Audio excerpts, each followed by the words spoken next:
warahmatullahi wabarakatuh. Perkenalkan, nama saya Aujufa Safitri dari kelas B5 Universitas Bima Sakapenta. Di sini saya akan mempresentasikan materi mengenai pengendalian internal dan evaluasi resiko. Yang pertama, ada definisi dan tujuan pengendalian internal.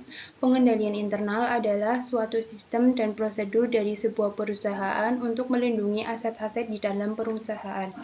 Ada 4 tujuan, yaitu menjaga keamanan aset dan data perusahaan, memastikan keakuratan dan keandalan informasi keuangan, meningkatkan efisiensi operasional, dan memastikan kepatuhan terhadap peraturan dan kebijakan perusahaan. Aktivitas dalam pengendalian internal ini menjadi penting untuk dibahas, karena tidak jauh berbeda dengan aktivitas lain, seperti bisnis, produksi, hingga legalitas barang. Selanjutnya, ada 5 unsur-unsur pengendalian internal. Unsur-unsur pengendalian internal berdasarkan COSO, yaitu yang pertama ada lingkungan pengendalian.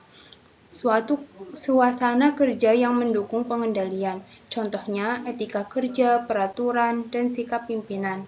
Yang kedua, penilaian resiko, yaitu mengidentifikasi resiko yang bisa mengganggu tujuan, contohnya resiko pencurian dan kesalahan data.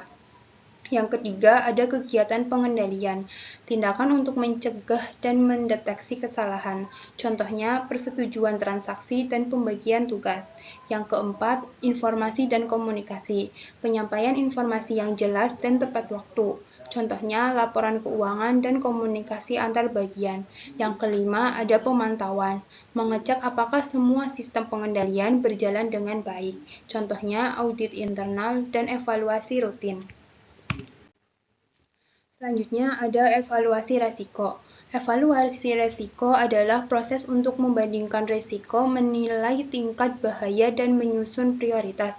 Ada 5 tujuan, yaitu yang pertama, menentukan resiko mana yang dapat diterima, tidak perlu ditindaklanjuti segera, dan mana yang perlu dikelola lebih lanjut karena beresiko tinggi.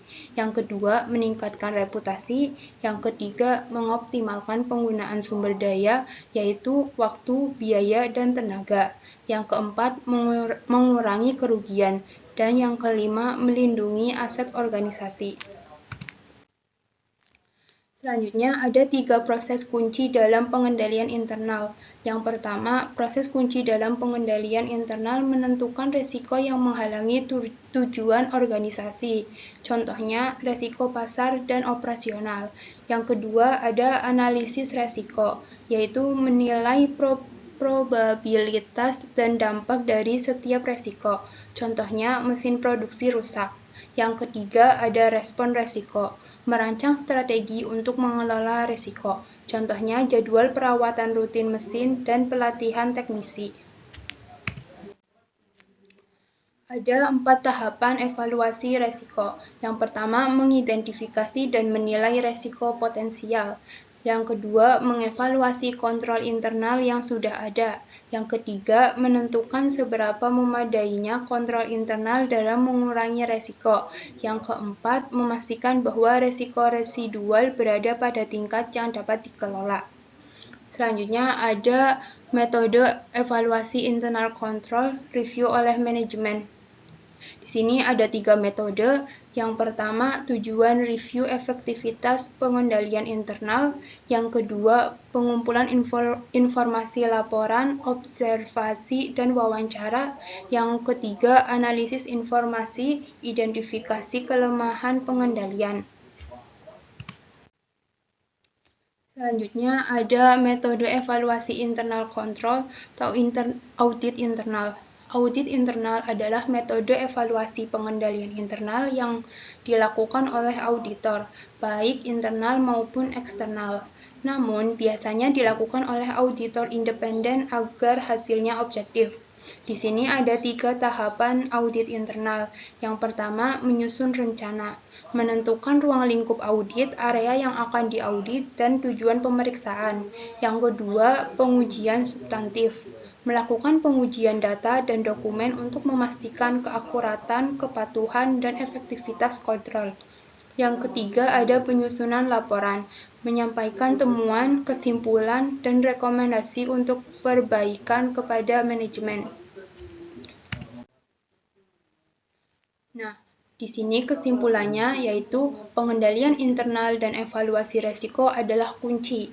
Dalam evaluasi resiko membantu mengenali dan menilai resiko, sementara pengendalian internal dirancang untuk mengelola resiko tersebut. Keduanya saling mendukung untuk melindungi organisasi dan mencapai tujuan secara efektif. Sekian presentasi dari saya, kurang lebihnya mohon maaf. Wassalamualaikum warahmatullahi wabarakatuh.